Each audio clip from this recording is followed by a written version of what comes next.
Humphrey, we have got to slim down the civil service. How many people have we got in this department?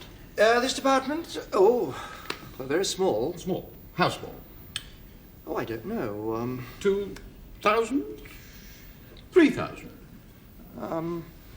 About 23,000, I think, Minister. 23,000? In the Department for Administrative Affairs, 23,000 people just administering other administrators?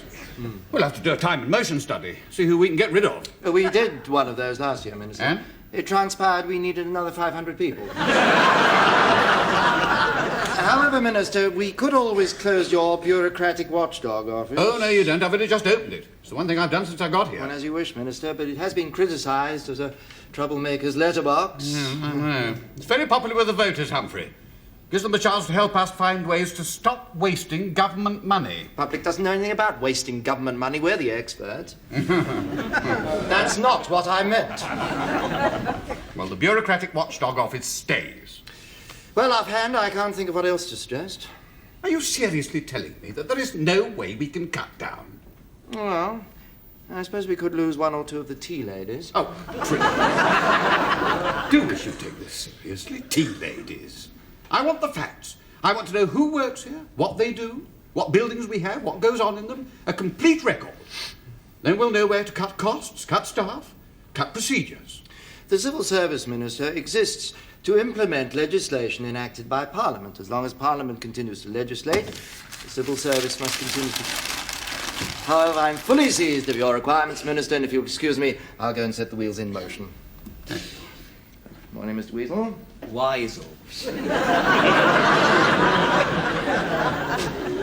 Did you know that the North West Regional Controller has achieved cuts of £32 million in his region alone? And that the Civil Service is suppressing the whole story? Is this true? Well, if it is, I'm aghast. Well, why are they suppressing it? Because if he can save money, everyone else will have to do it. Why don't you look into it? Have a bit of a ferret around. Do you think I could? I think that's a very good idea, Mr. Ferret. Weasel. He told you £32 million? Yes, Sir Humphrey. I'm aghast. Well, so was I. I mean, it's incredible we didn't know about it. Oh, I knew about it. Then why are you aghast? I'm aghast that it got out. Might mean we get less money from the Treasury next year. Oh, good Lord, it's after 5:30. Sherry? Oh, yes, thank you. You still look worried, Bernard. Well, yes. I mean, surely we want to save money. Oh, Bernard, you know perfectly well there has to be some way to measure success in the civil service. British Leyland measure their success by the size of their profits. Or, to be more accurate, they measure their failure by the size of their losses. But we don't have profits and losses. We have to measure our success by the size of our staff and our budget. By definition, Bernard, a big department is more successful than a small one. Are you saying that the Northwest Regional Controller boobed by saving so much money? Well, of course. Nobody asked him to. Suppose everybody did it. Suppose everyone went around saving money irresponsibly all over the place. Well, that's what the Minister wants, isn't it? Do sit down, Bernard. Ministers come and ministers go. The average minister lasts less than 11 months in any department. You see, Bernard, it is our duty to assist the minister to fight for the department's money despite his own panic reaction. You mean help him overcome his panic? No. No, it's let him panic. Politicians like to panic. They need activity. It's their substitute for achievement. We must just ensure that it doesn't change anything.